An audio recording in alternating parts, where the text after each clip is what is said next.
Assalamualaikum dan terima kasih kerana memilih Buletin Ekonomi sebagai saluran informasi anda.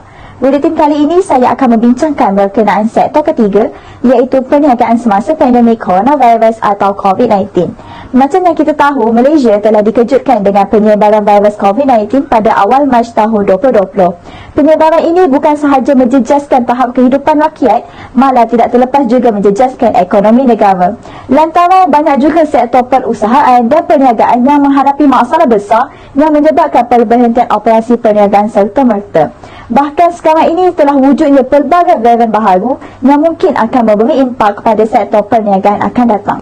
Oleh itu, buletin kali ini saya akan mengkongsikan lebih lanjut berkenaan soal selidik berkaitan perniagaan semasa pandemik coronavirus COVID-19 yang melibatkan 50 orang responden terdiri daripada para peniaga di beberapa tempat sekitar Malaysia. Dapatan dari soal selidik ini, majoriti operasi perniagaan mereka terpaksa tutup sepenuhnya untuk mengekang penularan ini.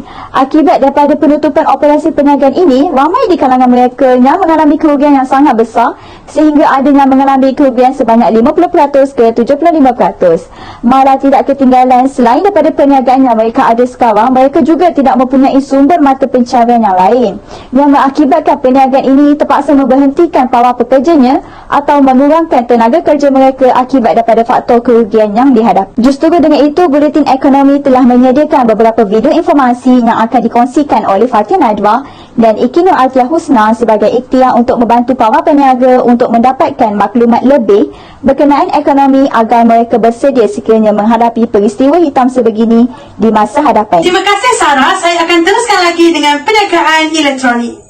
Perniagaan elektronik atau dikenali sebagai perniagaan atas talian merupakan perniagaan transaksi komersial yang melibatkan pertukaran maklumat di dalam internet.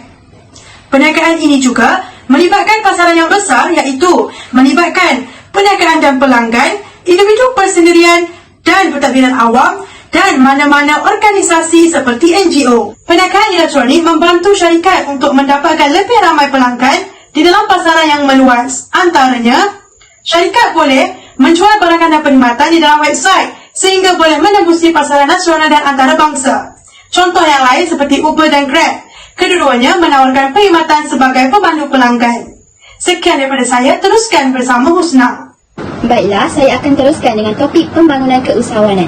Pembangunan keusahawanan menjadi lebih penting di Malaysia dari segi dasar dan inisiatif. Pembangunan keusahawanan dan PKS telah menjadi alat penting kepada kerajaan, bukan sahaja untuk meningkatkan tahap ekonomi tetapi juga sebagai alatan sosial untuk menolak negara keluar daripada perangkap pendapatan pertengahan. Ini dapat dilihat melalui beberapa langkah dan inisiatif yang telah dilaksanakan oleh pihak kerajaan Malaysia dalam membantu dan menggalakkan sikap serta kemahiran keusahawanan di dalam negara. Sebagai contoh adalah pembiayaan program dan aktiviti keusahawanan serta infrastruktur fizikal yang telah disediakan seperti taman perniagaan dan keusahawanan dan khidmat masyarakat. Ekosistem keusahawanan sedia ada di Malaysia tertumpu kepada 5 komponen utama bagi memastikan kaedah yang menyeluruh kepada pembangunan PKS dan keusahawanan. Ini termasuk pembangunan dasar, skim pembiayaan pendaftaran dan pelesenan di peringkat permulaan. Pendidikan dan latihan akan tertumpu kepada usaha membangunkan masyarakat dengan set kemahiran usahawan dan kerjasama triple helix dan terus digalakkan bagi membolehkan usaha memperolehi kemahiran yang cekap. Usaha bagi melahirkan usahawan yang berdaya saing dan berdaya tahan termasuk meningkatkan pembangunan keusahawanan serta menggalakkan masyarakat untuk sentiasa maju mengikut inovasi. Terima kasih saudari Iki Nur Atia Husna. Cadangan bagi mengurangkan beban para peniaga yang mengalami kerugian ketika pandemik COVID-19 ini adalah dengan membuat pemasaran melalui media sosial yang juga dikenali sebagai e-pemasaran. Sejak berlakunya penularan wabak COVID-19 ini, masyarakat lebih gemar menggunakan media sosial untuk mencari produk ataupun perkhidmatan. Para peniaga boleh membuat pemasaran yang kreatif di media sosial seperti di Facebook, Instagram maupun di TikTok agar lebih ramai pelanggan yang tertarik. Seterusnya, para peniaga juga boleh mengambil peluang dengan membuat penjualan melalui platform digital. Seperti yang kita ketahui, platform digital sering digunakan masyarakat kita, terutamanya ketika pandemik ini.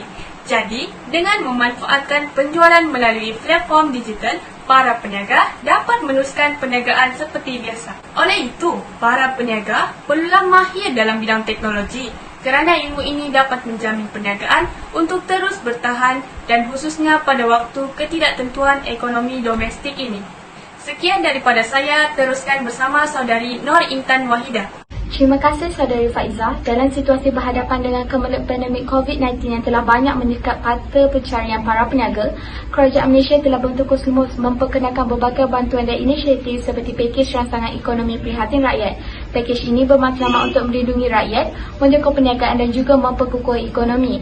Antara bantuan yang terkandung dalam pakej rangsangan ekonomi ini ialah bantuan prihatin nasional, bantuan kepada kumpulan muda terjejas melalui NGO, bantuan kepada pelajar IPT dan juga moratorium 6 bulan pembayaran balik pinjaman. Kerajaan juga telah melancarkan pakej bagi menyokong perniagaan rakyat seperti kemudahan skim jaminan sehingga 80% dan juga tambahan bantuan kemudahan khas PKS dan usahawan mikro. Oleh itu, para peniaga yang terjejas dinasihatkan untuk sentiasa cekal dan bijak menggunakan sebaik mungkin peluang dan bantuan yang telah diberikan. Semoga kita semua sentiasa tabah dalam mendepani cabaran ekonomi hasil daripada global pandemik ini. Sekian saja daripada Buletin Ekonomi Saluran Informasi anda.